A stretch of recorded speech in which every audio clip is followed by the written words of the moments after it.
Good evening, everybody.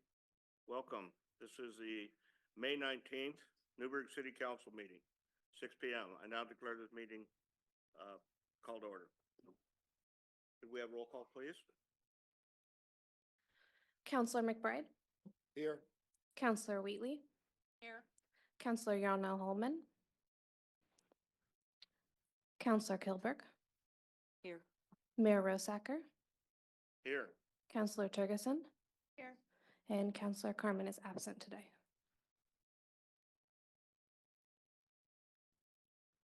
Would you all please stand for the Pledge of Allegiance?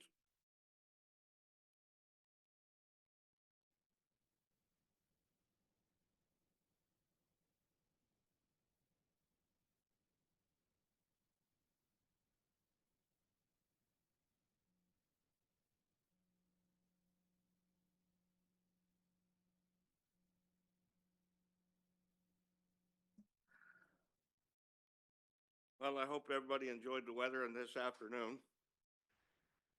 Will, this is your favorite time of the month, and I think you have a double dose for us today, so let's get at it. Thank you, Honourable Mayor and Councillors. So this is going to be our City Manager report. Now, because of the many budget meetings that we've just gone through or enjoyed, I'm not sure what the right expression is, we're going to be doing a little bit of narrative in amongst the statistics. I just pulled out a few key facts, so it's kind of a bit of a mixed event. So here we go. First of all, combined planning decisions was only at 1, and that does indicate the construction downturn, but we're obviously hoping that with the Kalina stuff beginning soon, we're going to see these numbers coming back up, and you can see that's a lot less than averages in recent years. And similarly, we had another 0 result for housing unit construction.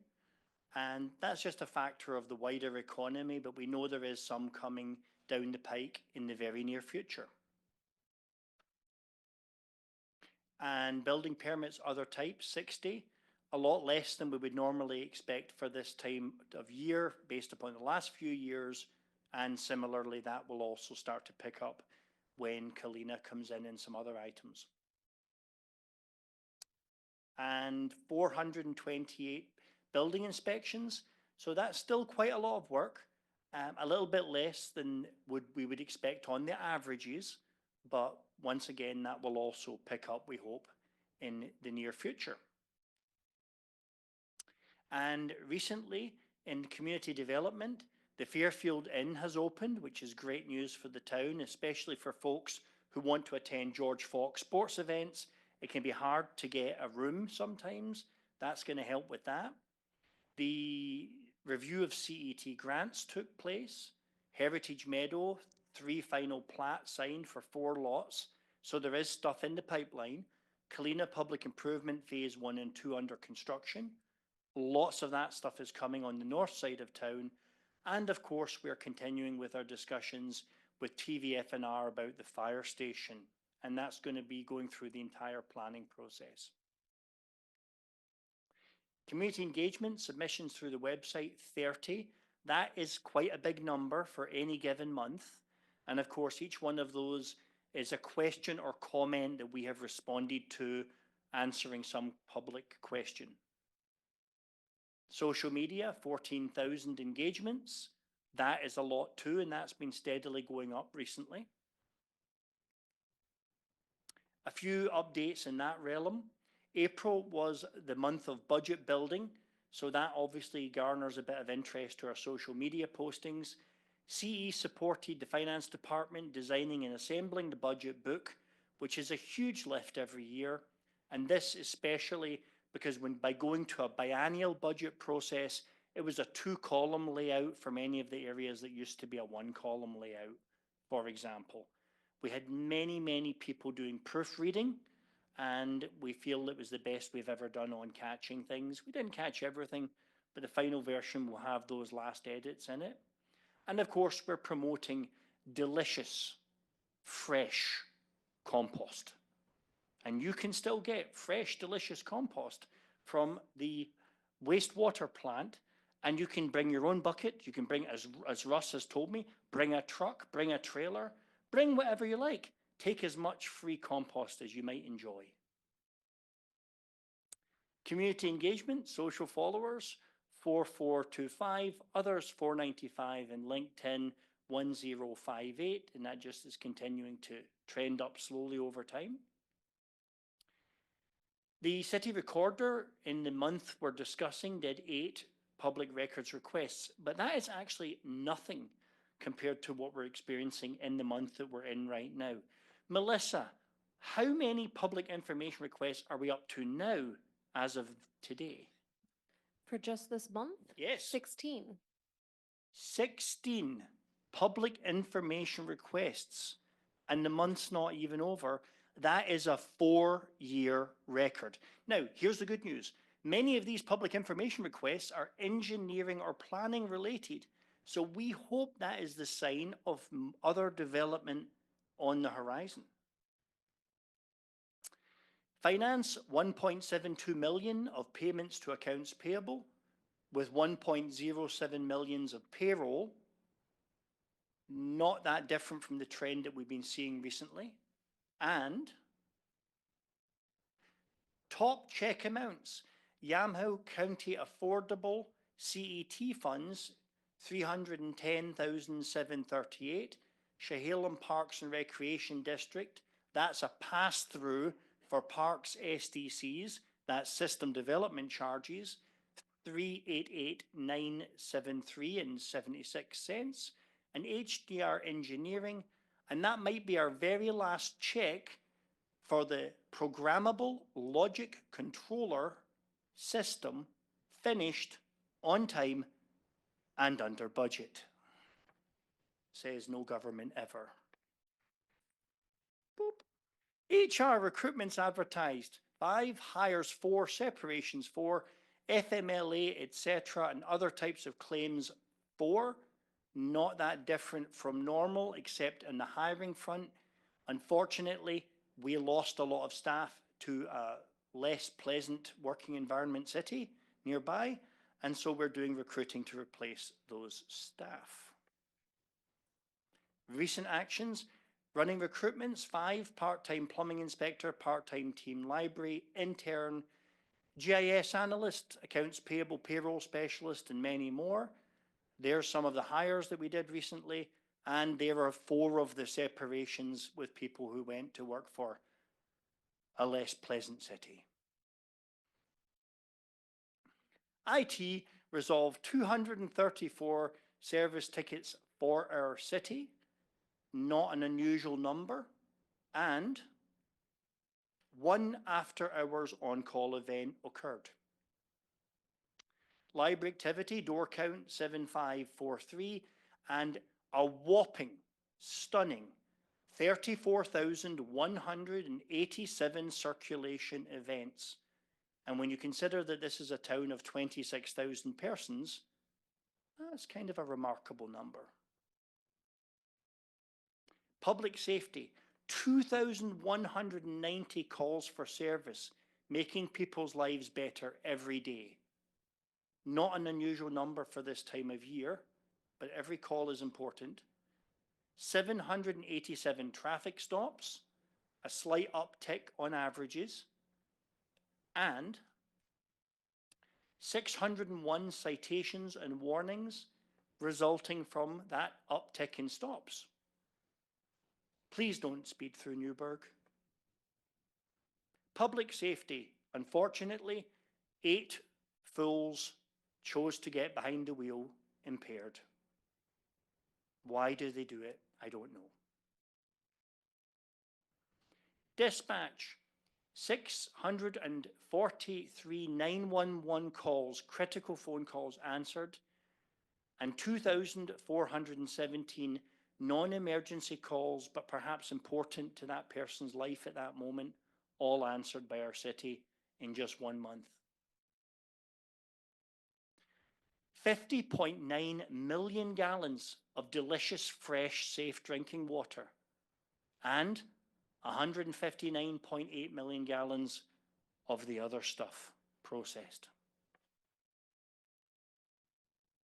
And Public Works dealt with 1,107 separate work orders, and each work order represents one task completed. And all of this with a stable and balanced budget, unlike our competitors. So, that is the totals to the end of March, and I wonder if there are any questions for I or my team. Yeah, you mentioned Heritage Meadow. Where is that? I've never heard of that location. Where is it? Scott, I need you to bail me out on this one, mate. Where specifically is that small development? Oh, I want to say it's off College, but I'll have to get back to you on that, unless my colleague knows. I'll research that and have an answer shortly. Thank you, Will. Next on our agenda is public comments. We have one public comment from Mark Lundgren.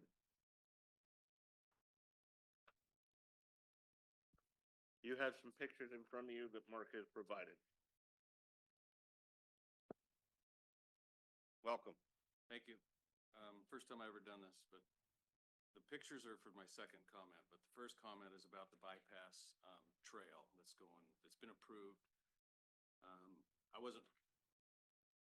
I didn't know that it got approved, but I'm not an owner, so they don't really care what we think. But I've had a business there for 30 years, and I just thought it was a real foolish idea to have a walking trail down the middle of the Industrial Parkway. Whoever thought that up, I don't know, but anyway, it's over my pay grade. The next thing is, I've had a parking problem at the end of Industrial Parkway for probably 6 years now. I've called the city multiple times for the ordinance guy. I don't know what his name is anymore, but I've complained 4 or 5 times. Nothing gets done. The last time, I think he got tired of me calling him. He told the owner of this company that has all these abandoned vehicles out on the street, and then I got threatened. So I kind of quit complaining because I couldn't get anything done in the city. But then I noticed there started the construction, and the cars on the street started evaporating. So I know they called and complained. So it's really frustrating. I've had a business here for 30 years. I help the police out with videos of robberies, and I just don't feel like I'm getting listened to. And I know there's ordinances, I've looked at them. All those vehicles that are abandoned are supposed to be behind a fence, and they're not, and they haven't been. So I'm just complaining. I don't know who else to talk to. I've come and talked to the police, the sergeant here, called on the dispatch, one of those 2,000 calls, and just nothing happens. So I just throw my hands up. You're my last.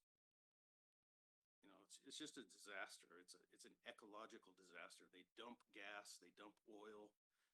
I've got video of it all. I'm just tired of it. And it's got to change, or we're gonna find somewhere else to have a business. That's it.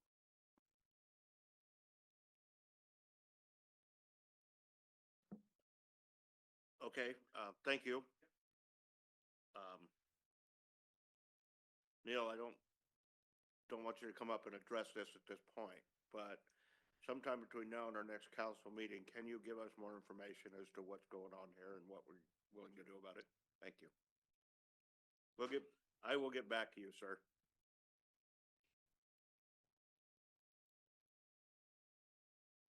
All right, next item on our agenda is our consent item. Would anybody be interested in making a motion?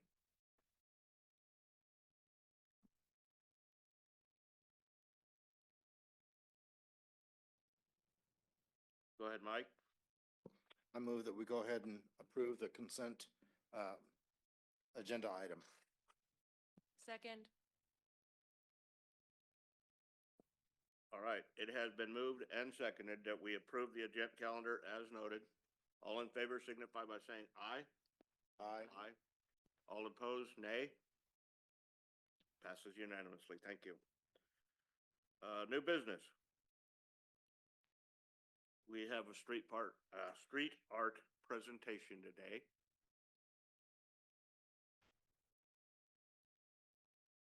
And someplace, I know your name, but I don't remember it right now. Please introduce yourself. Welcome. Mr. Mayor, while Mr. Heddy's preparing to give a presentation, I just wanted to give a little bit of background from staff. And Mr. Heddy had contacted Community Development with the idea that he'll be presenting. We have met.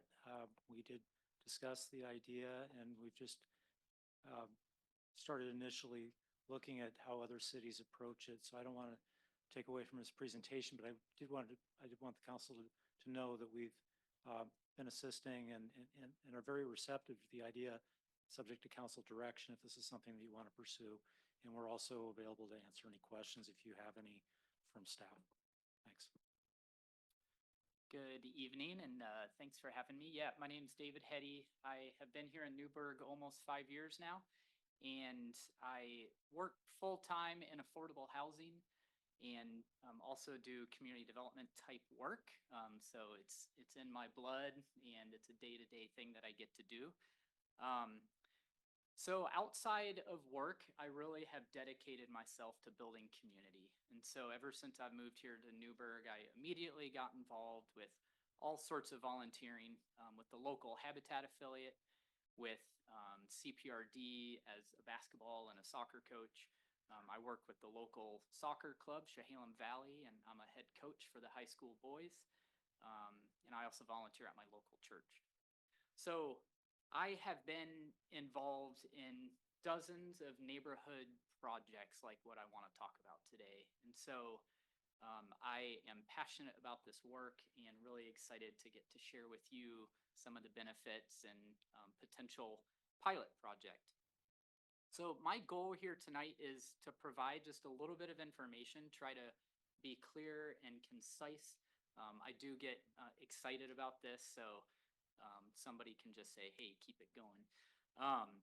But I really want to just provide information to you and ask for your support to work with city staff to move a pilot forward, to answer any questions you might have, and have any sort of discussion you'd like. So this first photo doesn't seem to be progressing. There we go. This is from a project similar to what, not in design, but in scope, to what I would like to do where I live. And I'll show a map of where I live. It's on Jody Court over by Newberg High School off of Hayworth and then Marie. This is a project I did about 10 years ago, and it represents a design of 4 different trees that represent north, south, east, and west. It was designed by neighbors. We painted it, and about every 2 to 3 years, we repainted it. And you can see it accompanies, there's a little bench here on this corner. On another corner, there's an information kiosk. And it was an amazing project to get neighbors outside that hadn't interacted before. And so there is a video. You can't see it here because we can't do video, but I think if you, I think the recorder, Melissa, was going to send a link potentially to this video and then also to another video I have that you can watch at your own time.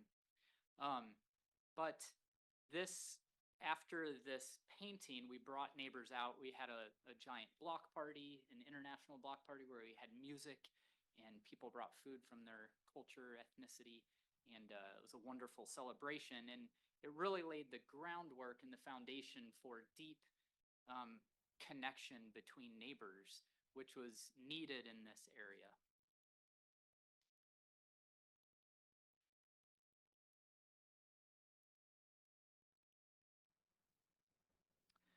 So I want to talk just a little bit about why community building projects are important.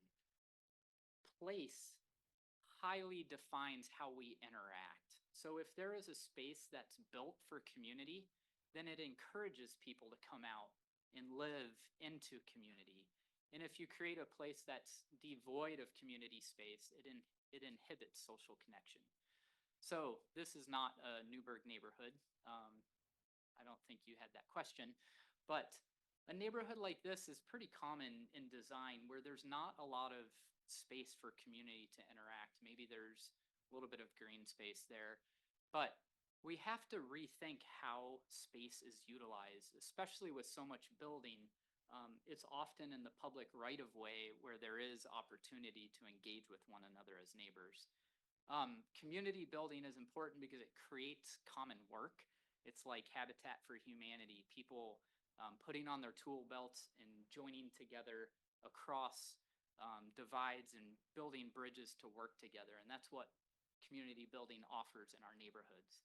It's an opportunity to share your skills where people with different skills can come out and share those, whether they're an artist or maybe they love music or maybe they can rally people together and organize. It brings imagination into community spaces. It increases social connection among people. And then it also creates a foundation or a roadmap of how people can work together when there's more need. So this way of working and developing community can serve us if there's a disaster or social unrest. We can connect and have those relationships to depend on. So what is a community street painting? It's a large decorative painting similar to what you see here in this slide. It's installed directly on the pavement. Themes are often more nature themed, so flowers, trees, animals, sometimes geometric designs, and much more.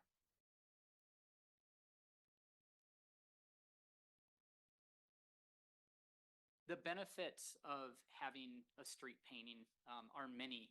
And I talked a little bit about the building of community, but when community members know one another, there's a felt sense of safety.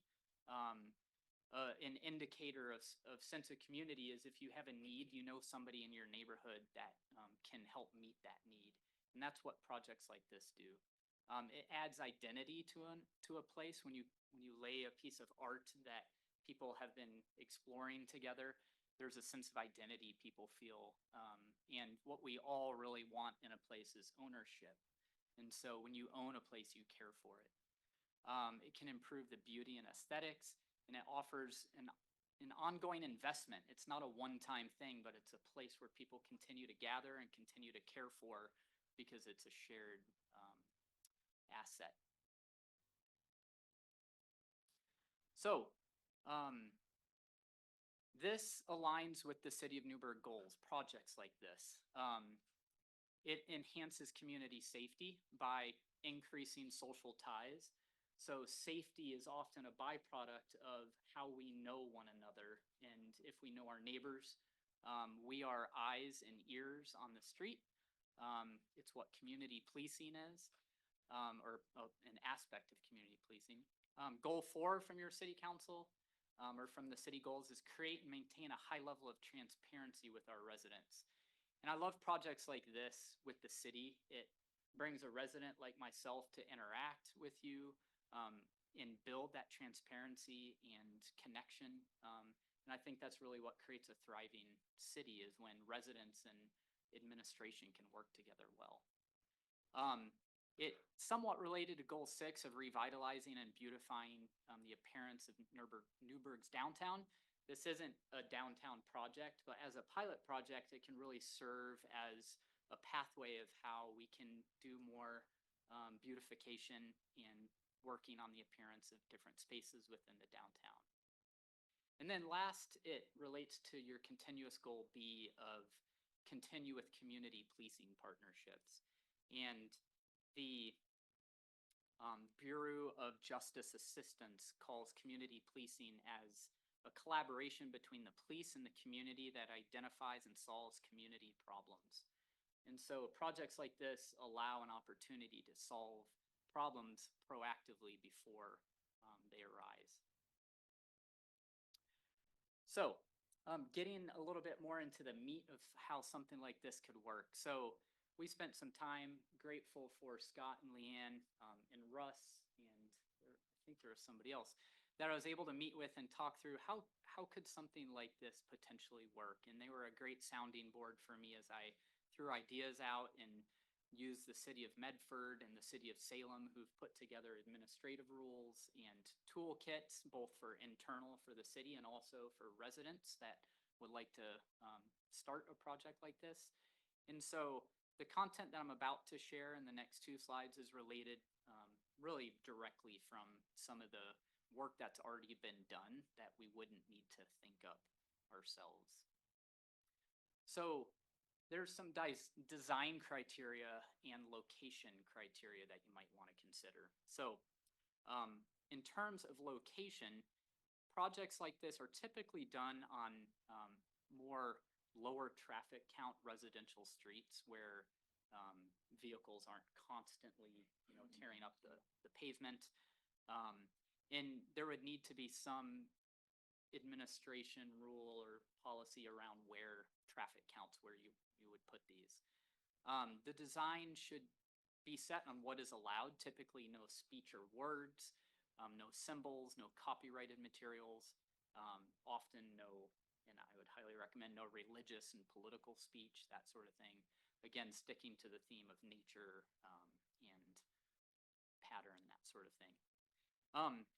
It would be limited to surface pavement and not cover any existing regulatory markings, so it would need to fit within the space offered. And it should not mimic any sort of traffic markings, control devices, that sort of thing. Really want to leave that to professional engineers, and this is more about beauty and aesthetic. A few considerations, and I have gone deep into this, and we'll just stay really high level. But there's several types of paint. It says pain there. There is a lot of pain in the installation of it, particularly in my aging back. But this really is a community project, so it's not just me. It's neighbors working together, and hopefully there would be dozens of us doing this. But there's the Cabot solid stain, which I have direct experience with, but there's other brands. Sherwin-Williams has the Super Deck stain. In addition to that, there are already rules around traffic, laying down traffic paint, or paint on streets that would include non-slip additives. There would be a process where close by neighbors within an area that we scope out that would need to be engaged to review the design, provide input and consent on doing a project like this, and then learning how they could also volunteer, which is, I think, the key to a project like this related to the outcome of building community. There would need to be a street closure, so a plan on how we do that. There are things like block parties that already have permitting processes built into them around things like street closure. And then last, just maintenance considerations. So it can be repainted by neighbors. It can be left to fade away. And I would just, at this point, stress that it would not need city involvement for ongoing maintenance. The general process that from the Salem and the Medford toolkits would be the applicant would submit the painting application. It would include the dates, the proposed image, a map of the location, the paint type and colors, the neighbor review with signatures. Then it would be passed on to the appropriate city department and staff to review the application. So again, the location design, making sure that there's no upcoming street maintenance or projects for that location.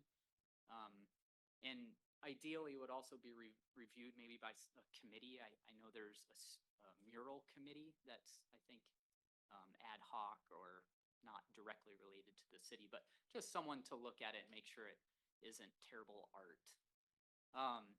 And once approved, the applicant would then submit the block party permit for street closure, working again with city staff and departments to make sure that that permit aligns with best practice for street closure.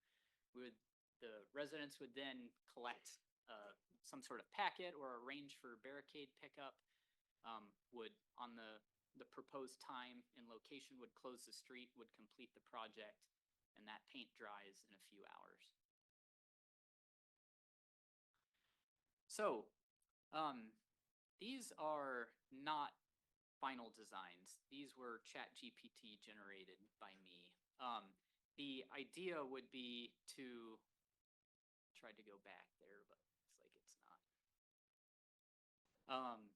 There we go. I think it worked. Oh, this side. So I'd love in a pilot project, something like this, to really try to incorporate some of the history and local culture in connection to Newberg. So some ideas included camellias, maybe some of the hills and some of our beautiful pink sunset, that sort of thing. But I think the general idea here is that it's bold and more block pattern with a lot of negative space. You don't want just paint over the entire thing. It's expensive and takes a lot of maintenance. So something along these lines.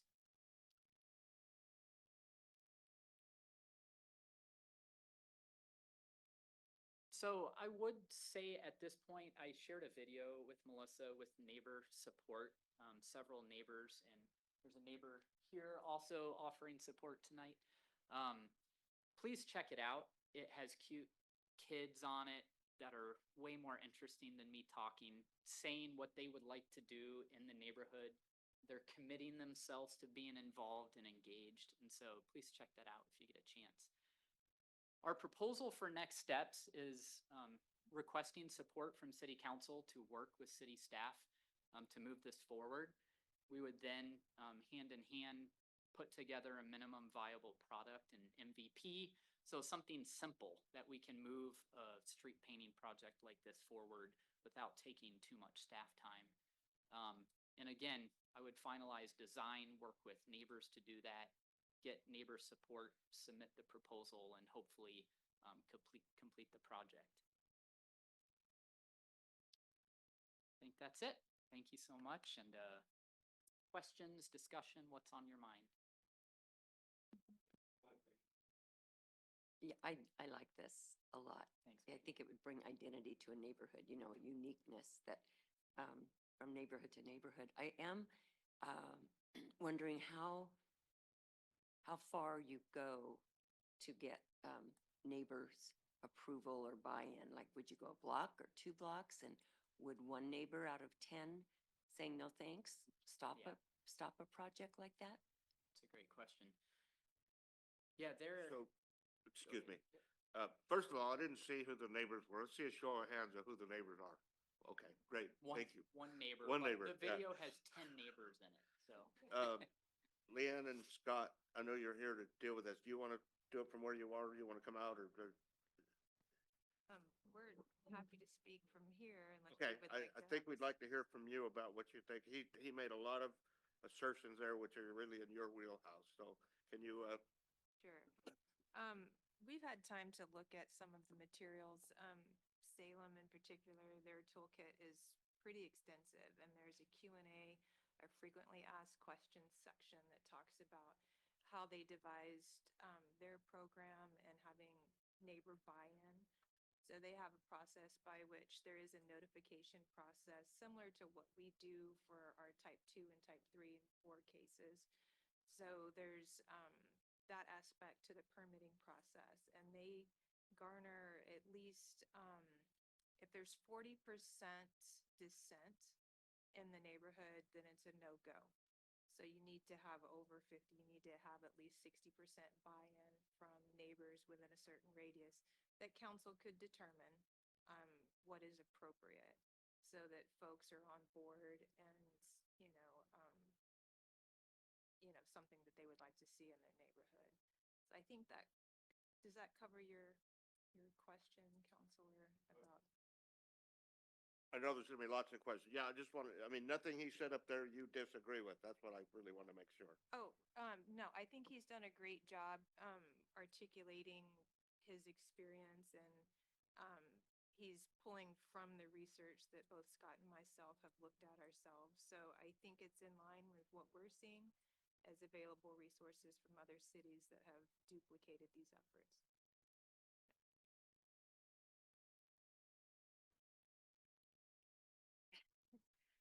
I do think this is a cute idea. However, just me personally, I always think of what could go wrong.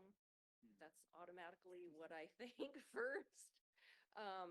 So, I mean, I drove through your neighborhood. I looked at the location. I do have a lot of concerns on how this would be managed. I think it could get out of hand. People could paint wherever they want, not realize they need permits. People could be unhappy. The cost of it? Are you gonna front all of it? If you put in your money, I just see there's a lot of things. I think, like I said, I think it's a great idea, but I think it could go wrong really quickly if we don't have some oversight with the city. And I'm also not sure, does the city have time to does Scott have time to take on a project like this? I mean, it seems kind of extensive, like it needs some management. Yeah, thank you, Counselor Wheelie. Yes, it does need some management. I think it's akin to the street closure process that we have for community events and fairs.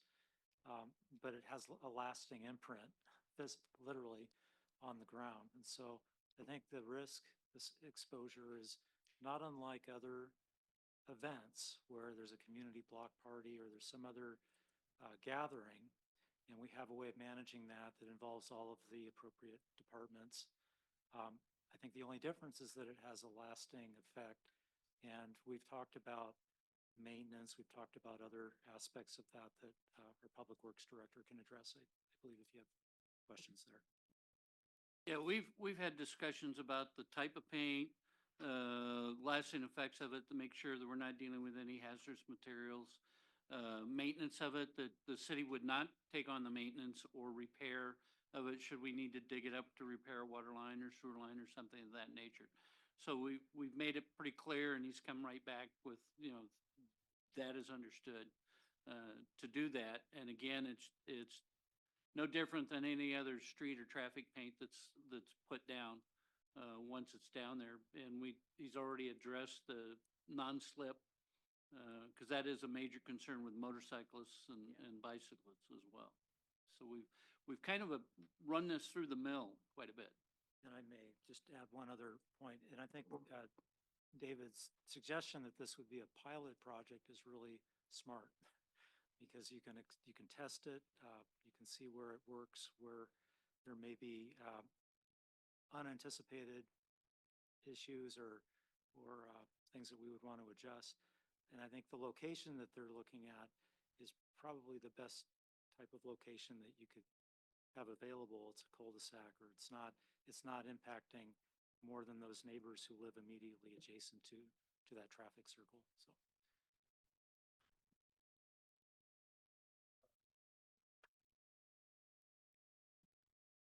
I think it's a cute idea. I'm not thrilled with it. Only because I could see that, one, even if the city goes, well, we're not going to be responsible for it, I think we'll be responsible for it at some point in time. And I'm concerned that after the newness of it wears out, and it starts to look faded, then what do you do? And what if nobody wants to really go out and repaint it? Then who's going to be responsible for that? And I think after the newness wears off, everybody's going to do what they do now. They're going to go to the parks and hang out together.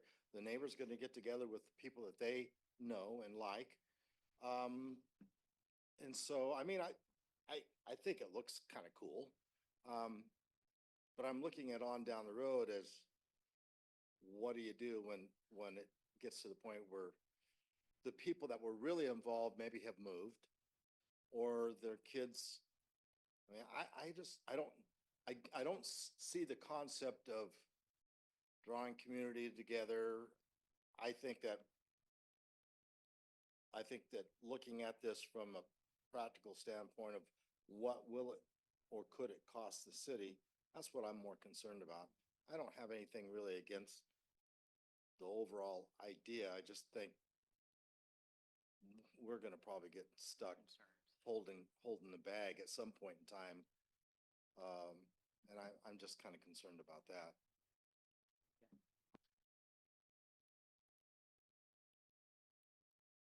Thank you. And I think probably similar to Peggy, I guess I'll have my own bias. I really value art and I do see where that could be a really helpful thing for the community and coming together. I would love, and I'll be honest, I haven't had a chance to read Medford's and Salem's packets yet. My day didn't let me, but I guess I would like more information on what you would see as being like a maintenance plan or some long-term policies that if you take this kind of project on, what would a maintenance plan look like, or a completion plan for the project if it kind of runs its course and then people move, what does that look like and what does that look like for the city? I guess the other question that I had when I was reading through is, I don't know, Mickey, do you have any input from like a traffic flow, police safety standpoint on this? Not to put you on the spot. Always have a concern about traffic flow and safety. I gotta be honest, I didn't know this was on here. I didn't read it.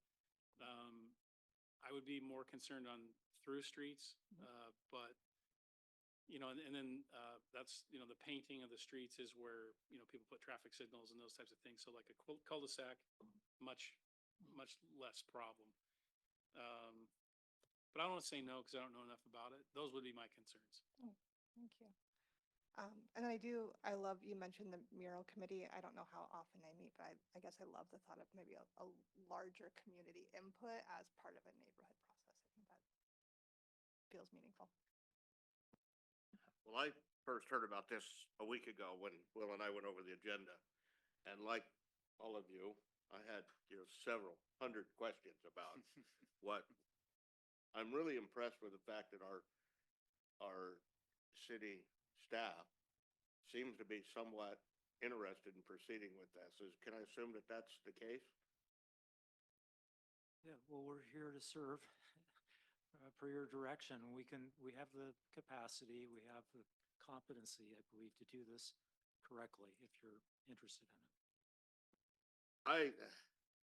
I think this would be a wonderful thing for our city. I know that we have, Councilor Wheatley is on the art selection committee. So any design that was approved could be taken to that body for final approval before we accepted it.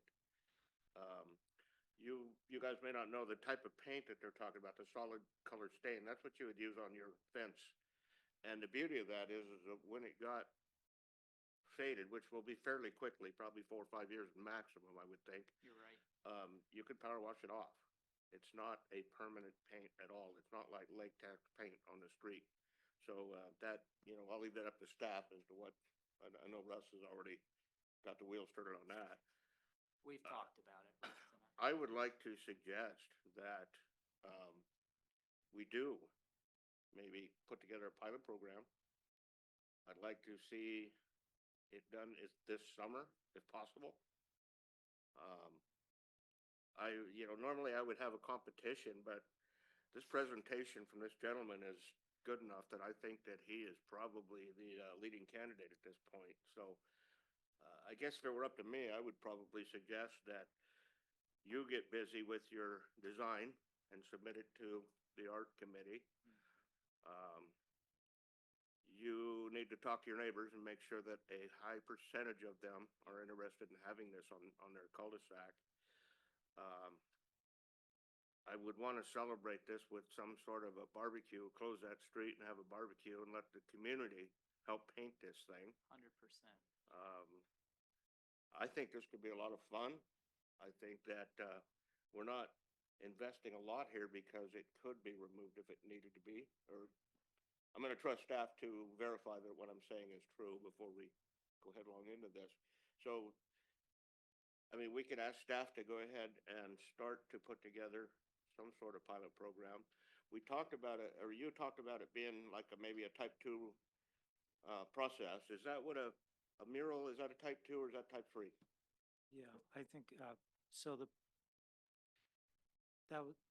the comparison of the type 2 process was just, I think we were considering the extent of how far you would go to get neighbors' consent. We wouldn't put this through a land use process. This would be a grassroots process that then would go through a street closure permit. So again, that's music to my ears, because what I'm hoping for is an inexpensive project for the people concerned. Um, Counselor McBride, I see you raising your hand. So I just want to verify from staff that what the mayor was saying is correct here. I'm not saying you're lying.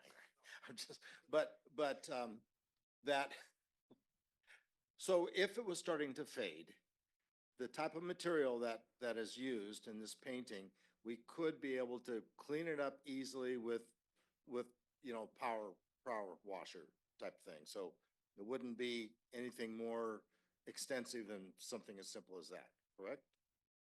I believe that's correct.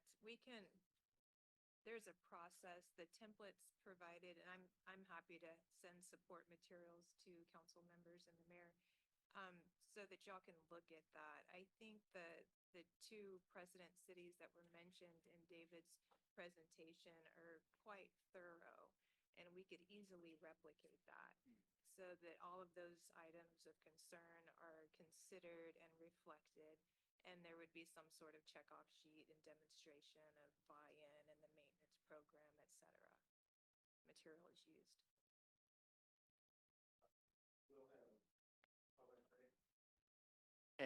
Just that, as long as the staff feel that they have the capacity to, the time to do this, and if they're comfortable, then I think that I don't see any reason not to explore it.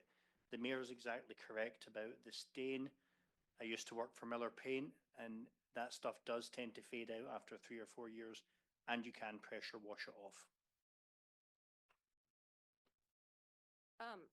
So I'm wondering if there would be a permit or a fee associated with this. I know if you want to do a mural on a building, there's a permit and a fee associated with that. Would this be the same idea? They would have to do that, pay a fee? We haven't fleshed that part out. I assume that the fees charged would be associated with a street closure for the event itself. I think that makes the most sense. I'm just thinking, since other people have to take out permits and pay a fee to do it on the wall, it seems like it would only be fair to do it on the pavement or not. I mean, I'm just thinking equity here. Yeah, I appreciate that. That's a fair question. And so I think being that this would be a pilot project and there would be sort of this proof of concept, we would try to just keep it as simple and the least amount of overhead as we can. And then we would learn through this pilot project, okay, what additional oversight might we need? How much time did the art committee require? How much staff support did that actually require? And then we could back out, you know, what was the actual cost of this endeavor? And then, you know, if the community really takes an interest in it, then we would stand up a program. Otherwise, it would just be, you know, pilot project. Now, I hear what you're saying. I guess in my mind, the difference would be when you put a mural on a wall, that's something that the whole city has to look at every day. And when you put a drawing on the street in a cul-de-sac, there's really only a dozen or so people that are going to be affected by it. So I would say that would be the reasoning for not making it the full-blown process that a mural is. But that's just my opinion. What do you guys think? Shall we ask staff to move forward with this? Unanimous? Yeah? Oh, go ahead. So explain the process again. So if we want to move ahead with a pilot, you would bring us something similar to Salem, and then we would vote on it after we look at it? Yes, I think that's probably the most appropriate next step, is to bring back an outline of a program that reflects what other cities have used to success, and make sure that y'all have a chance to vet it.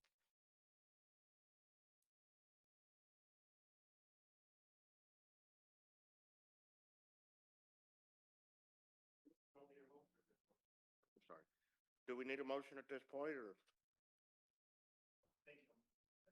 I think emotion's always fun, to capture the intent. Okay, would you like to do it? So make a motion that we move forward in supporting the development of a street art pilot. Second?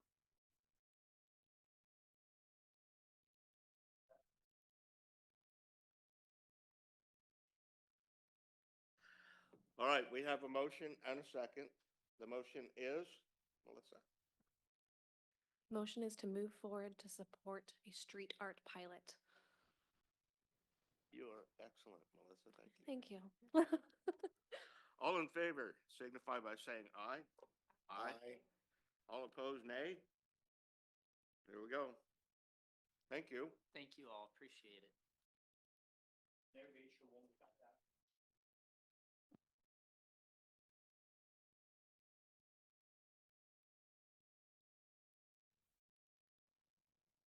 We had a discussion about that. We are going to start writing them down and reading them the way we're supposed to, so. This is inside baseball for those of you in the audience.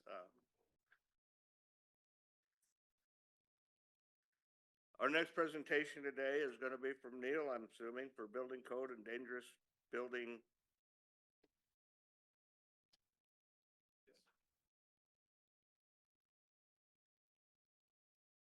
You can weigh in on street art too if you want to.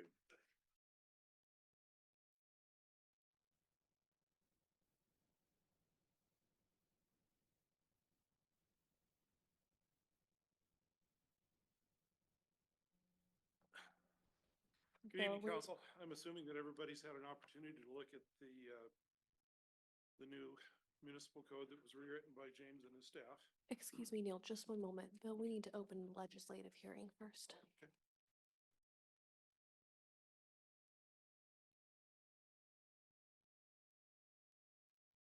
All right, we are going to open a legislative hearing. I call this hearing to order. At this point, do any of the counselors have any declarations of conflicts or of conflicts of interest or abstentions? Seeing none, it is time for our staff report. Thank you, Neil. So this was born out of a couple problem properties that we have that I was working on. I went into my toolbox, which is the Newberg Municipal Codes, put together what I wanted to do under our old code, which was unsafe buildings. We presented it to James. James reviewed it, thought that we were a little weak or really weak in how it was written and how it was all pieced together. So I took the opportunity to talk to several other cities, several other code enforcement officers. City of Milwaukee gave me theirs, had a lot of experience in this. Took their code, forwarded it to James. James and his staff looked it over, tweaked it, worked it for the city. In my opinion, has really done a great job. We went from, if you read it, about 2 paragraphs to 3 pages, ties it in very nicely. And that's what we're presenting to you to change, to give me the tools in my toolbox to take care of a couple properties here in town.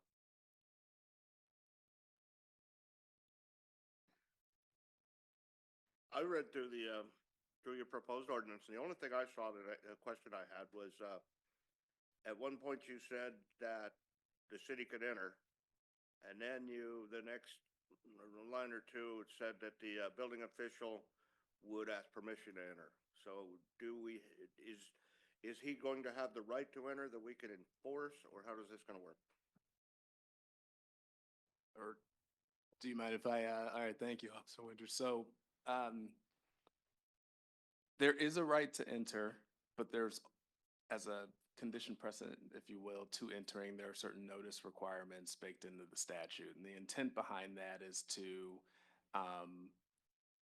as Officer Winters said, to provide the tools in the toolkit to address, any sort of dangerous buildings, or issues arising therefrom. But at the same time, obviously, the city has obligations under due process and in the Fourth Amendment, yes, Mr. Mayor. And so we want to be able to, we want the code to kind of outline that process and allow our officers to do the work they do so well, but also in line with our Constitution. So.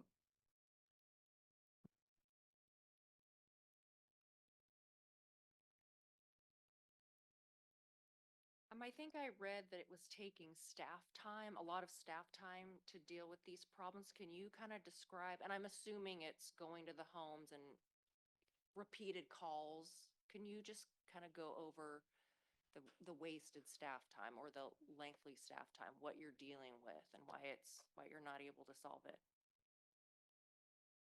I don't know that it's taking a lot of staff time. I mean, it's what I'm hired to do, but, without being able to deem it a dangerous building, I kind of hit of a dead end on some of it. They can comply so far, but what I need is to push it a little farther to get things taken care of.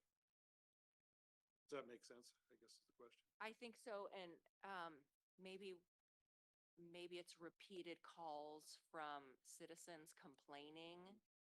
I know one of the properties you were having to use city resources to have garbage out there, so I know it is taking city resources.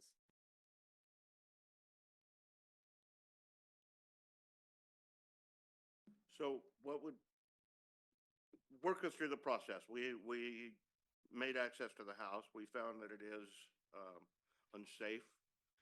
We tell the customer that, or the citizen or the owner, that he has to abate that. At what point do we, what happens if he gets to the end of the timeline, he's not fixed the problem? If we go in, find that there are issues, a report would have to be written stating what the problems are. We would have to give them X amount of time to make the repairs or fix the problems. If that doesn't happen, then we can go back and post the building as unsafe, unhabitable. Give them, James can probably tell me it's in the abatement process, but a certain amount of time to vacate the building. And then we can either, as it states in here, either board it up so they can't get back in, or raise the building, which would be the owner's liability to do. But it gives us some tools to get them out or close it down once we have jumped through the process of trying to get them to take care of the problem. Mayor, just wanted to add, all of that's absolutely right, but we tried to work from a general base case when it comes to the actual formal written notice of like a 30-day timeline. Now, that's not fixed in stone because the circumstances can alter that timing, right? There are certain emergency instances where there's going to be an opportunity or an ability to enter or take certain action in a shorter time frame. So it kind of depends on the specific circumstances, but as a base case, we're looking at that duration. So I know some of the sources of these sorts of houses begin when somebody boards up a house. And then, I'm going to say vagrants, remove the boards, enter the house and begin to live there. Then are we back to square one at that point? Or, I mean, how do we get the house back in the neighborhood as a good neighborhood house?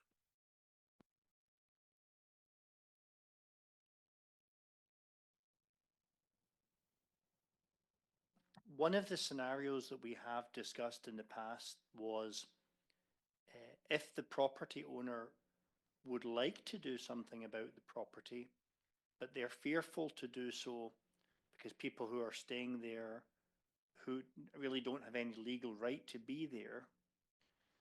And by synchronizing the timing of the boarding up action with notification with a bank or whoever might hold the lien on the building or a paper on the building, that does give Officer Winter a definite tool in the toolkit which didn't exist before. And we have had cases in the city, of course I'm not going to name names, where we have properties that have come into that condition. Folks are staying there. The bank is remarkably unwilling to do anything about the property. we don't have a clear legal right to board the building up at the right moment. And it's that timing that could be the critical piece of the puzzle.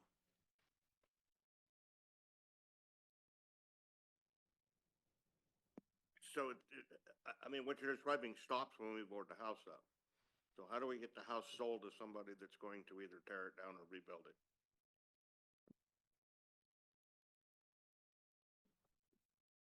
Well, I think that there's, when the boarding happens, if you will, or if someone new comes in, there is the avenue of engaging with the owner, but also engaging with any sort of lien holder to try to coordinate with them, if you will, to handle the removal of someone who may be trespassing on the property and the abatement of nuisances on the property as well. So, you know, one of the things that the revised code section in front of you does is it ties into the city's nuisance chapter, which establishes those remedies of identifying nuisances, giving the city the ability to abate them, giving the city the ability to lien the property and for the cost of abating those nuisances, and then that municipal lien can be used as a vehicle should the city want to. Obviously, that's a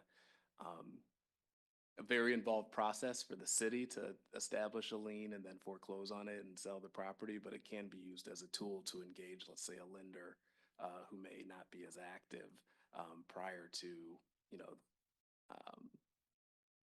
prior to being, you know, told that, hey, you might lose your senior lien position because the city just recorded against the property. So it creates those tools in the toolkit to kind of go down potentially multiple different avenues to figure out the best solution to pivot the property to a better use.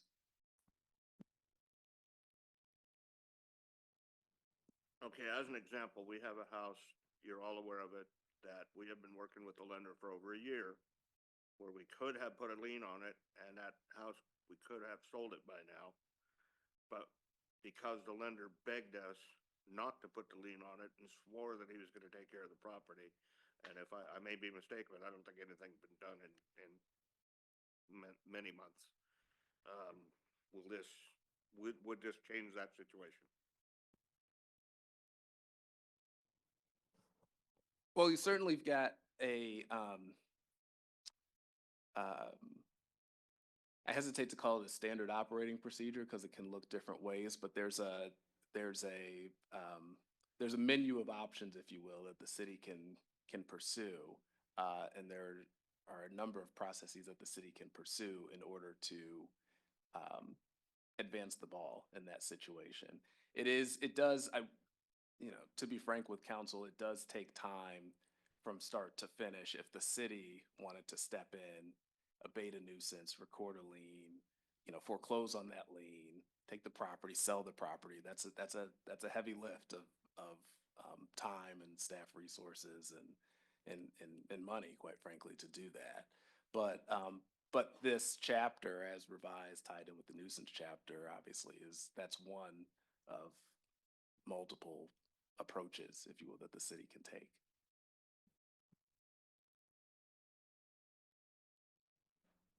Can I address one of your questions? Most of the mortgage companies that I've dealt with on these issues, if there's somebody in there squatting, they have a strict rule, they can't go in and get them out. A lot of them are afraid to do that. Some of them I've worked with, if we get them out, all I gotta do is make a phone call, say, we're gonna be here this day. This is the day that we're setting everybody out. They'll come in and board it, take care of the problem, clean up the property. Once we have it posted as a dangerous building and have it boarded, it's actually a misdemeanor for anybody to re-enter that. So if we keep on top of that, then we have that also. So. I am very much in support of this, and I will be voting yes.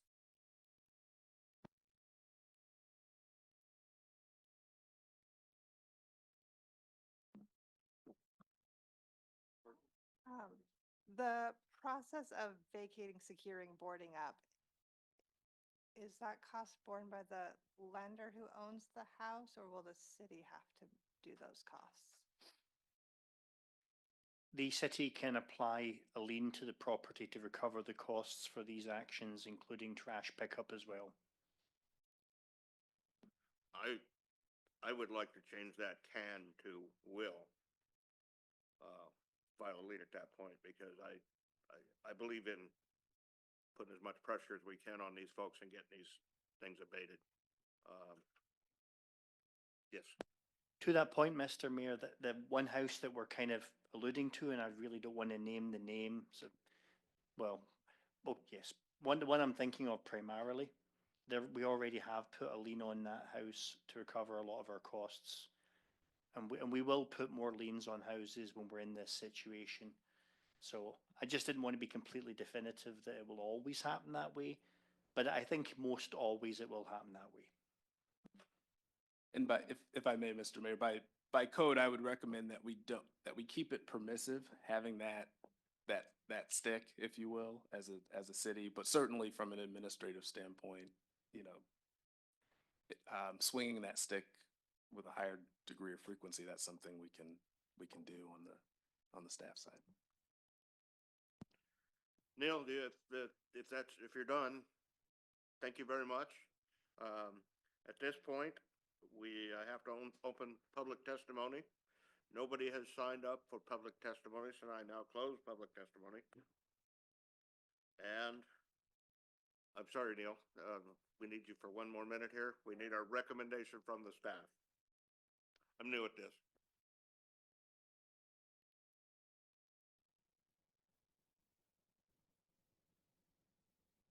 At this point, we need a recommendation from the staff. How do we proceed from here? I would like to recommend that this be passed and put into the Newberg Municipal Codes.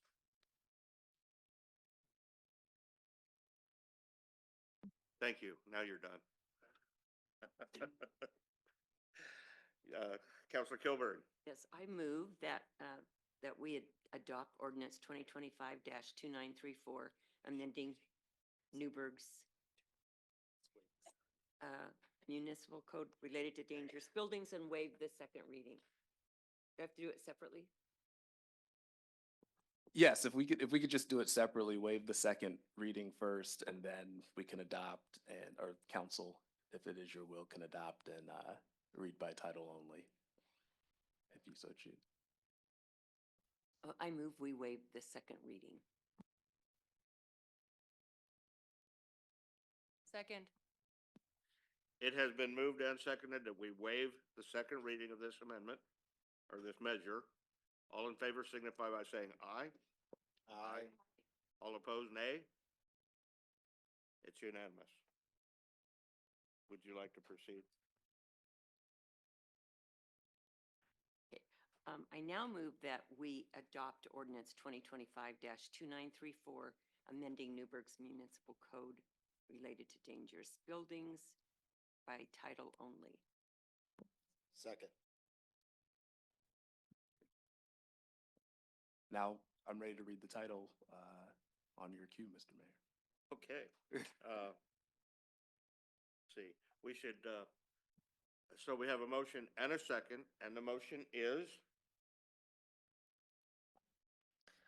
The motion is that the Council of Newberg adopt ordinance 2025-2934, amending Newberg's municipal code related to dangerous buildings by title only.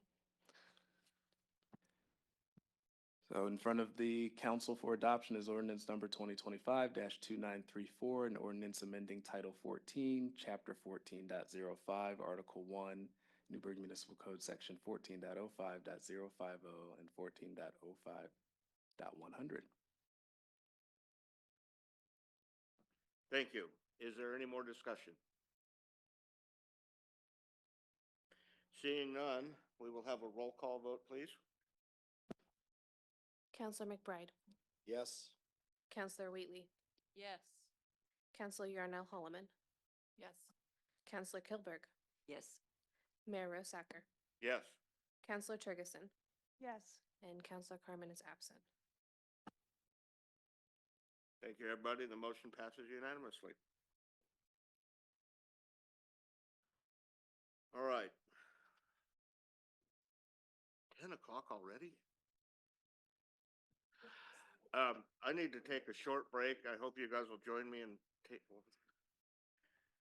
actually, we're going to be, yeah. Can we take 5 minutes? And we'll re-adjourn in 5 minutes. So our next agenda item is going to be a presentation from Waste Management. Welcome, gentlemen and lady. Thank And, you. Yeah, good to see you guys again. Yeah, thank you, Mayor. Good evening. Thanks for having us this evening. And good evening, city councilors. My name is Dave Huber. I am the Senior Public Sector Manager for WM. Along with me this evening, I have my colleagues, Jason Willie, who is our District Manager overseeing the Newberg operations. And on the presentation, our Area Pricing Director, Mike Jeffries, is in the back there this evening, but our pricing analyst, Megan Gallagher, has been willing to come up here to the bat and, or to the plate and review some of the information on our presentation this evening. Slide, please. Yeah.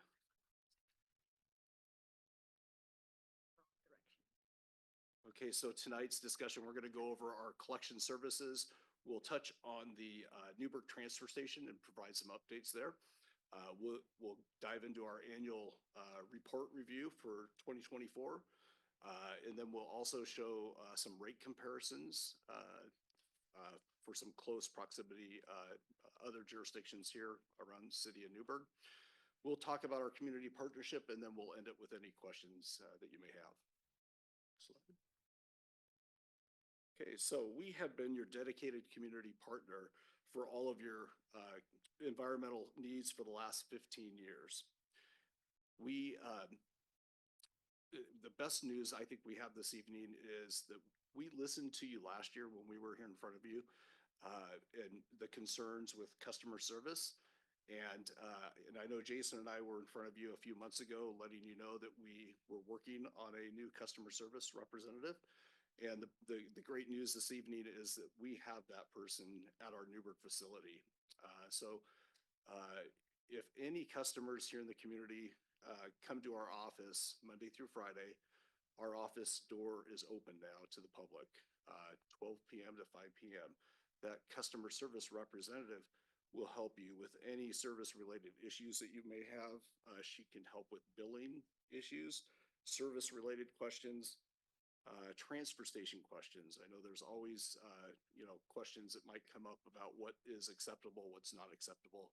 And so that is certainly something that has been an added benefit, and it will be an added benefit for our Newberg community. We offer comprehensive recycling, yard debris, and garbage services. We have, and we updated this number, or at least we pulled the current customer count for residential customers. As of today, we have 6,731 residential customers here in the city of Newberg. We offer weekly trash, every other week recycling, and every other week yard debris. We also have subscription glass service for customers that want to have that service. They can pay an extra fee per month and get a glass cart that is serviced every other week. Currently, we have a 51% participation rate for that service, which is really high for a subscription service program. However, we're not going to rest on our laurels. We want to continue to promote that program, and we will continue to look to outreach the customers, whether it's on customer invoicing or on our website, to promote that subscription glass service. We have 558 commercial customers here in the city of Newberg that we offer weekly trash and recycling services for. We also offer industrial drop box services to the community.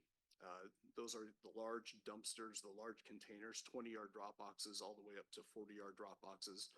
Those containers can be used for the MSW, which is municipal solid waste, wet waste.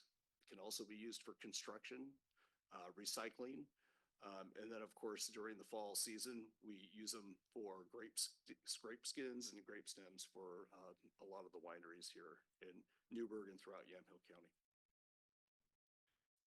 Slide. Okay, Jason, you're gonna go ahead and talk about the Newberg Transfer Station. Newberg Transfer Station. The materials accepted there is municipal solid waste or the wet waste from the households and restaurants, along with dry waste, which is construction debris mainly, and then recycling materials. The public recycling depot is open Monday through Saturday from 8 to 5.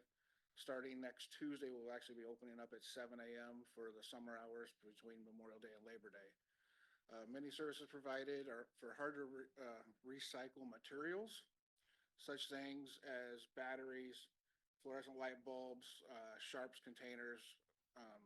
We also have shredding there, and in the near future, we're going to be offering to recycle mattresses at no charge to the customer. We're working on some committee with DEQ and the Oregon Mattress Coalition to make that happen in the near future. Volumes for 2024 were just shy of 48,000 tons of solid waste coming through the transfer station. Just a little over 23,000 tons of C&D, commercial dry waste, and about 3,800 tons of recycling material, along with 15,000 cubic yards of grape skins transported to from the local wineries to a recycling facility. Facility upgrades. We're currently in the process working with the city and the county. We're getting ready to propose to the city for some permitting to add 4 entrance lanes to the transfer station to eliminate the traffic out on Winooski.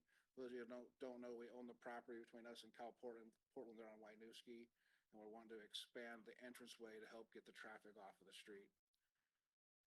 We've made some major stormwater improvements. We've got a retention pond out back, trapping all the water that comes off the facility to filter it out before it goes back into the streams. It was blurred on the last one. Summer hours. Oh, summer hours. I already covered summer hours. We're going to be from 7 to 5, Memorial Day through Labor Day. Great. Thanks, Jason. Next slide. Megan's gonna go ahead and go over the annual report review for us. Yes. Megan? So for 2024, we had about $5.5 million of revenue, which is an increase from 2023's number of 5.3 million. That increase can be attributed to the lagging impact of the rate increase from 2023, as well as the 1.9% rate increase that was effective October 1st of 2024. Along with the increase in revenue, we did see an increase in both our direct and indirect costs, notably disposal is one of the big ones, and some other increased operating expenses. And that resulted in our return on revenue being 3.76% for 2024.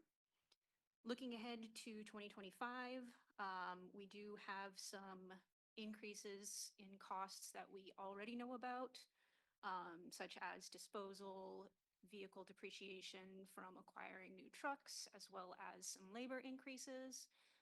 We've also been working to decrease our G&A costs to try to reduce that burden. And the result of these projections is that currently 2025 is looking like 2.26% return on revenue, which is outside the reasonable rate of return.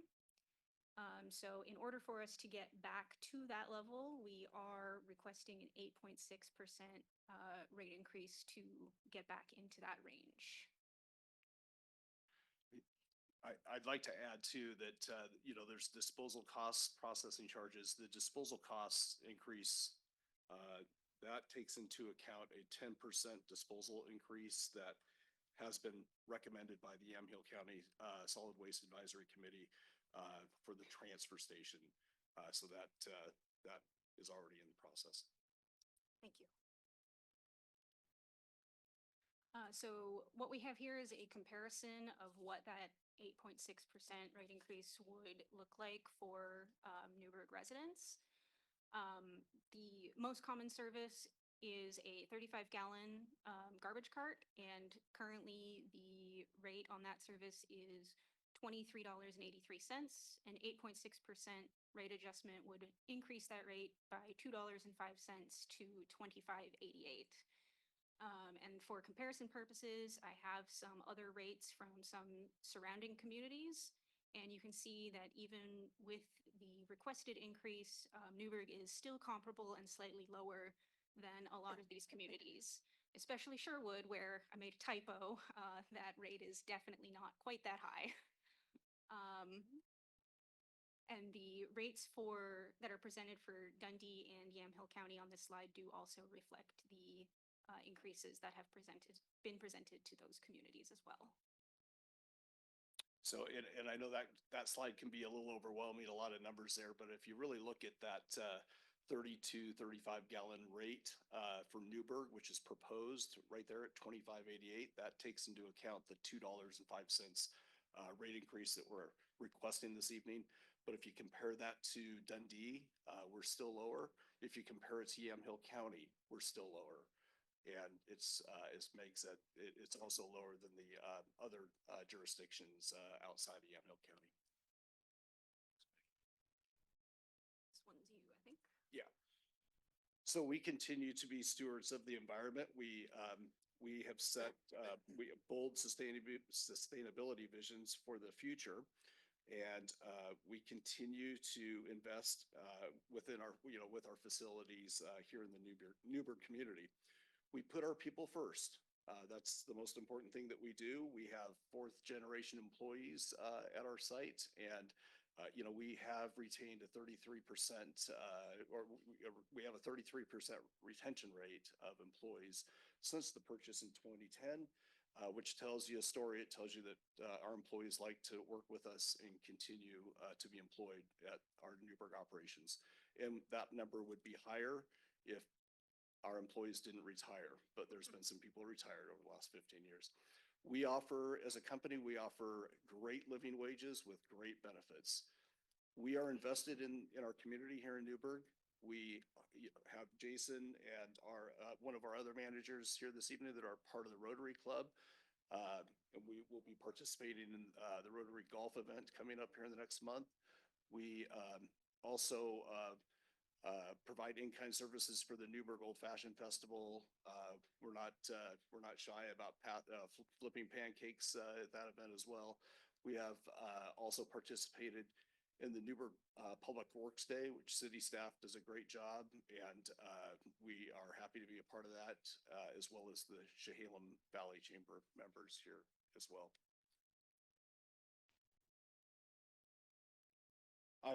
In closing, I want to emphasize our great relationship that we have with city staff. One thing that I failed to put in the report here this evening that I mentioned to Russ before the meeting tonight is that we work in collaboration with city staff on a lot of things.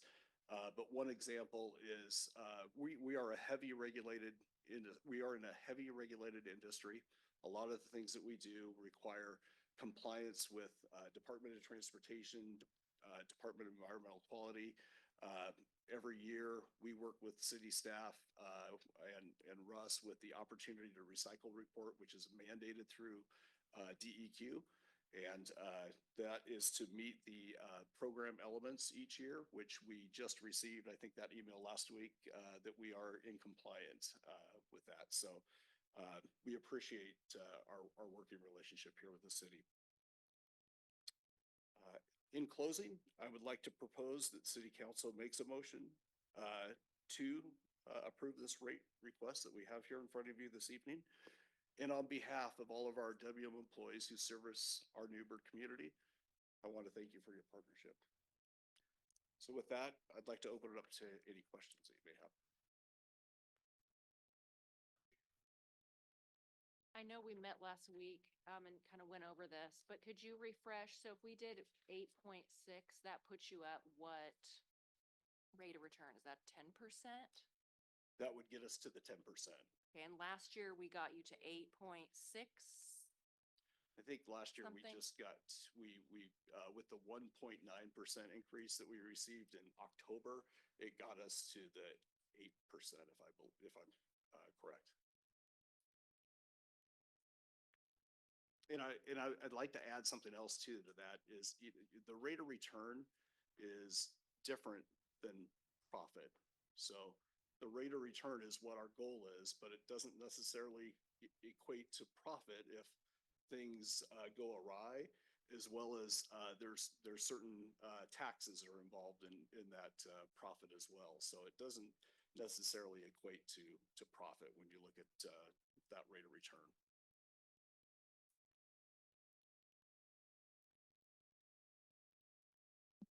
Peggy, I know you have something to say on this.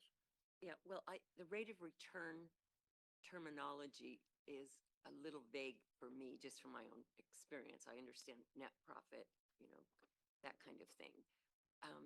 So I don't quite know how to ask it, and maybe you can answer it better than I ask it, but what makes 10% the magic number for being a reasonable rate of return?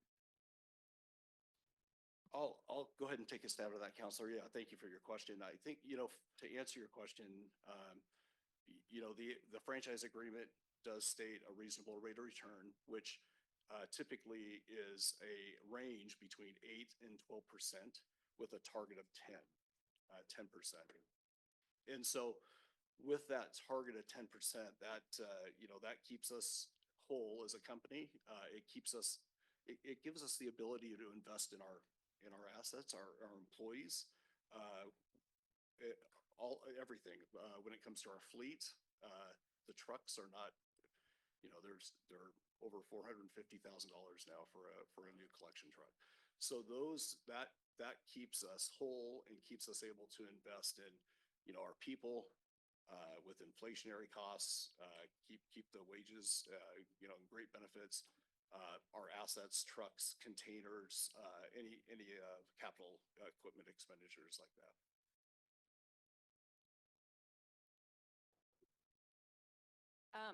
Last year, I think we discussed a few customer service issues. I'd had some citizens' complaints. And I think Bill also had a concern about the lineup along the road. I think that was our basis for giving you the 8%. And we'd also raised costs, so we kind of wanted to keep it minimal. But I'm impressed that this year you came back, you hired someone in office, which you've been listening to what we're asking for, and you have a plan to get customers off the street and process faster. So I'm really impressed that you're listening, and you have been a good community partner. You're heavily involved in the community. So I thank you for that. Thank you, Counselor.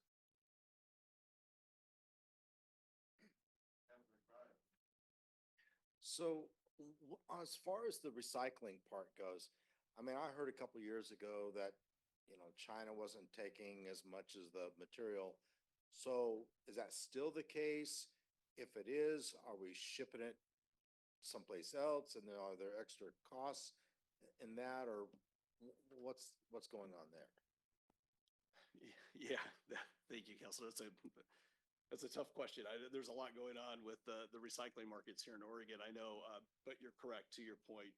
That I think it was back in 2016, 2017, when the recycling markets really flipped, when we were actually getting some revenue off the recycling commodity, and we haven't since then. And that is because, like you mentioned, China stopped accepting material. They felt like our material here from the United States was too contaminated. And so they started pushing that away, which required all of us, the market, to extend farther out, which caused the lack of revenue per se. Oregon is going through right now the Recycling Modernization Act, the RMA, and that is to go live July 1st. So there's a lot of changes with that. That's really going to put more responsibility on the producers that put these materials out on the shelves in the stores. It will require them to actually pay more to have those materials, on the shelves, which should help with the recycling costs. But This starts July 1st. As DEQ has explained to us, it's more of a dial than it is a flip of a switch. So it's going to take time to see how that works out financially for the recycling markets. But it does appear that eventually that will have an impact on the price that we receive for the recycling markets as we move forward. So a lot happening there, but yeah, we're tracking it for sure.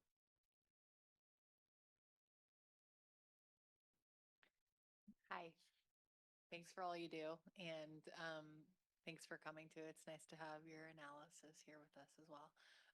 I think for me, obviously, I don't want to approve a rate increase for anything.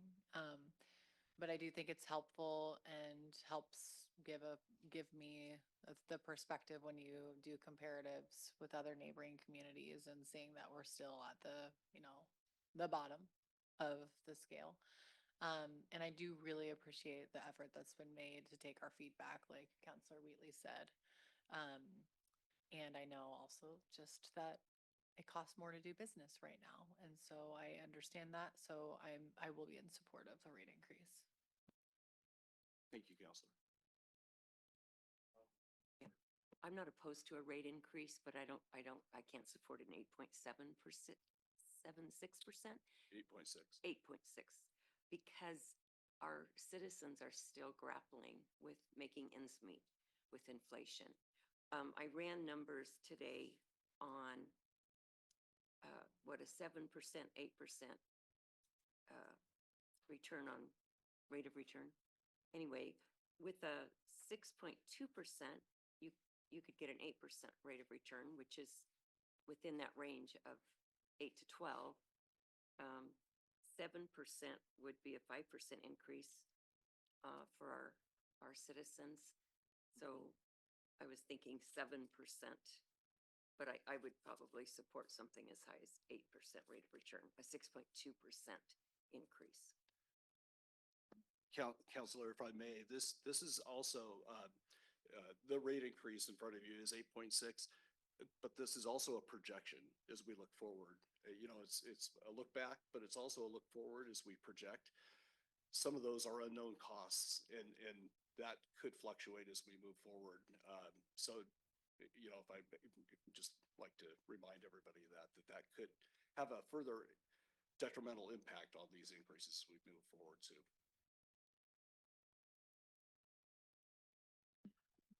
Well, a year ago, or possibly even a couple of years ago, we had three things that we wanted you to do. And one of them was get somebody, a customer service representative that our citizens could talk to, which you've done.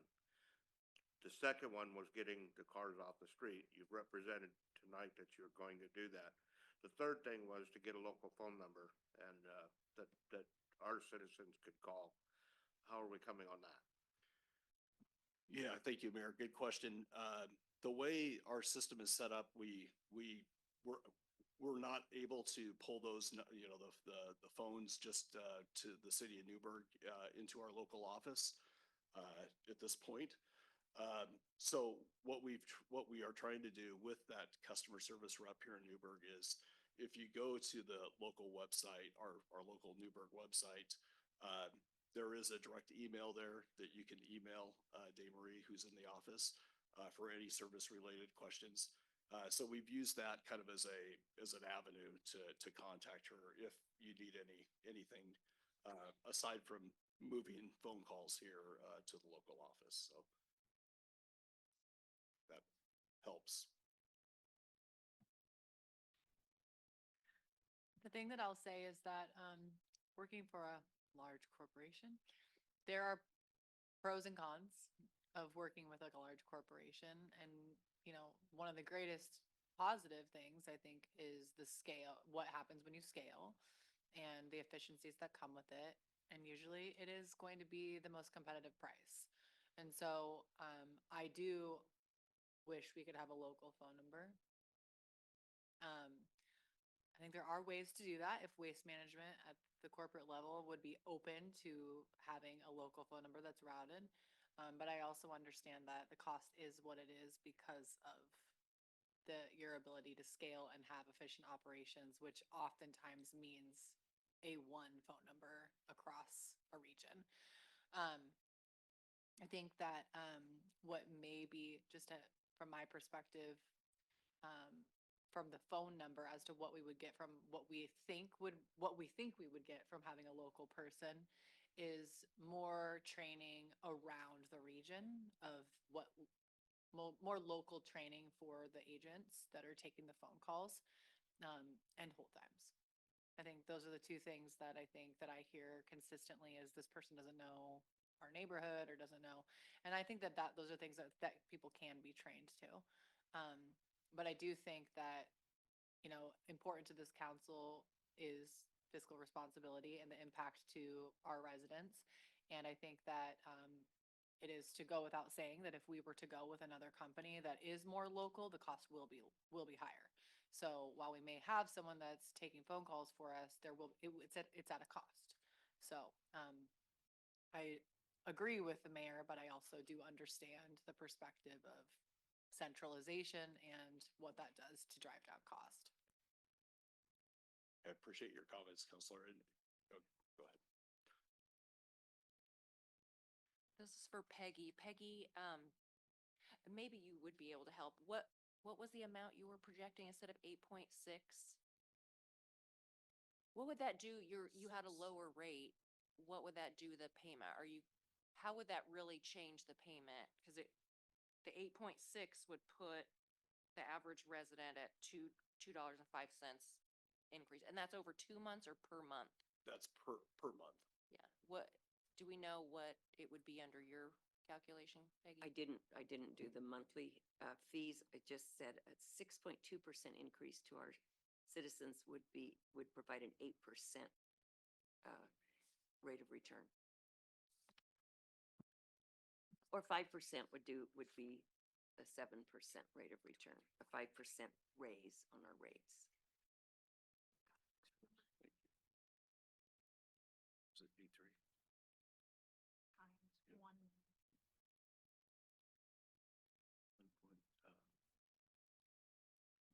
What was, I apologize, what was the figure that you were proposing? 6.2,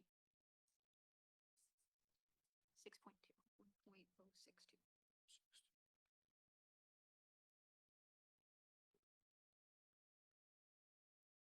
Yeah, so that would, just doing some quick math here, that would be about a 50-cent reduction per customer per month. Yes, 25.88, it would go to 25.31 with rough math. Well, as I remember last year, we beat these guys up pretty good.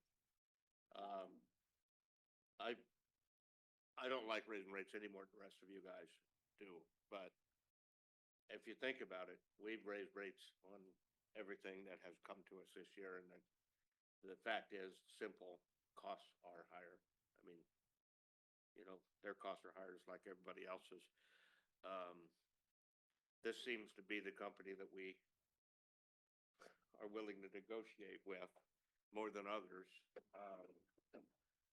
I don't think a $2 a month increase is worth, I think it's a fair number this year, honestly, and that would be my opinion. So would anybody like to make a motion?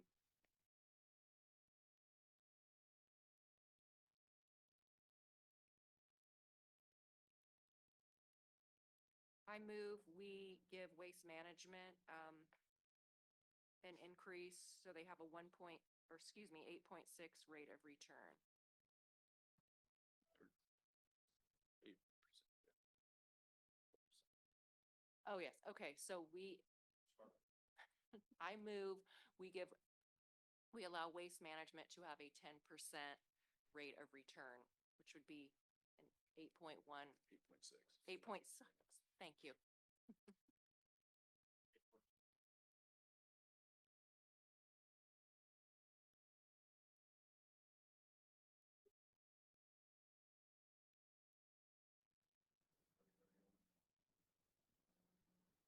All right, we have a motion and a second, and the motion is?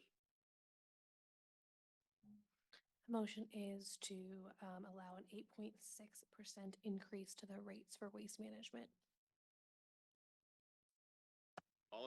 Is there any more discussion?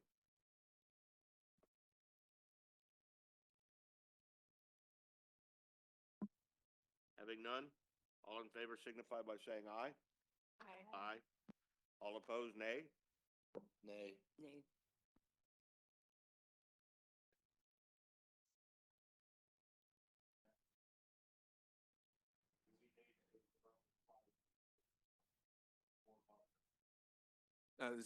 Mr. Mayor, this is an administrative action, so you do not need five, it's just a majority. That. What's his vote? Lincoln, what is? The motion passes by a majority of 5-2, or 4-2, excuse me. Thanks, gentlemen. Yes, thank you, Mayor. Thank you, councilors.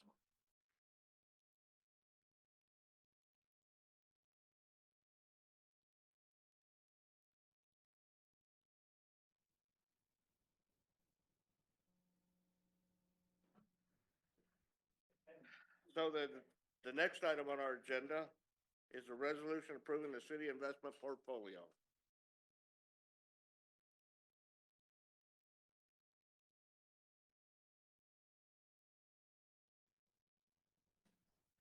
We like to end on a good note, right? So sorry this got into the packet a little late. Things with the rates were kind of up and down. So I wanted to get this on as quickly as possible. So right now we currently have, we invested, it was around 19.5 million back in 2022, which seems like it was just yesterday. And now those are maturing at the end of this month. So we were wanting to roll those into the same. Excuse me, Katie, can I interrupt for a minute? Of course. Hey, Lincoln, you want to come up here and sit with me? Thank you, go ahead. So those are going to mature at the end of this month. And they're going to mature with an extra $1.4 million, which is what we were planning on. So that 19.5 million is now going to be 21 million. And so the thought behind it was to continue on with another 3-year investment of the same type, because we're able to lock in close to 4% on the interest rates for that, which may or may not go down. So we wanted to hopefully continue that on. And with that 21 million in there, it would yield approximately another 1.6 million at the end of those 3 years. And we would stagger, it would be split into thirds. So a third of it would expire in a year, another third in 2 years, and then the rest of it in 3 years. So we would want to use this for the water plant was what it was originally earmarked for, but that could be for debt reduction or just general strategic planning of some sort, just to have extra cash. And again, for reference, the LGIP, which is our main investment that we have right now, you're capped at, I think it's 61 million, and right now we have about 59 million. So we can't really put any more money into it. So this would just sit and earn no money, no interest, essentially, if we didn't do this. So it is probably in our best interest to do this so that we can be earning possibly 1.6 million. So it would just require a council resolution just because of the maturity dates. So anything that's beyond an 18-month maturity requires council action. Any questions or discussion? Somebody would like to make a motion? All right, Councilor McBride? Oh, sorry, I saw him first. I move that we accept resolution number 2005-2576.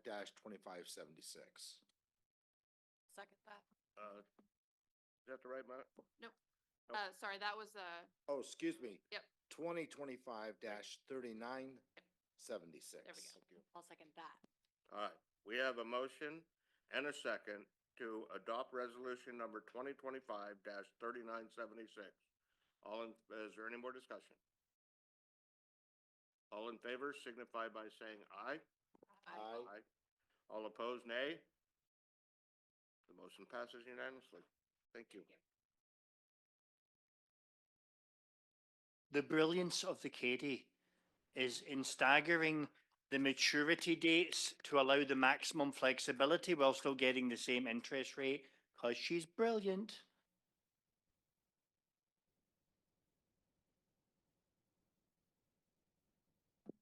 So for the last item of the evening, we have an executive session. The city council will now meet in executive session for the purpose of considering information or records that are exempt from law from public inspection. The executive session is held pursuant to Oregon Revised Statutes 192.6602E. A representative of the news media, designated staff, and other persons will be allowed to attend the executive session. No decision will be made in this executive session. At the end of the executive session, the council return to this location and close this session. We will now terminate this public meeting and begin the executive session.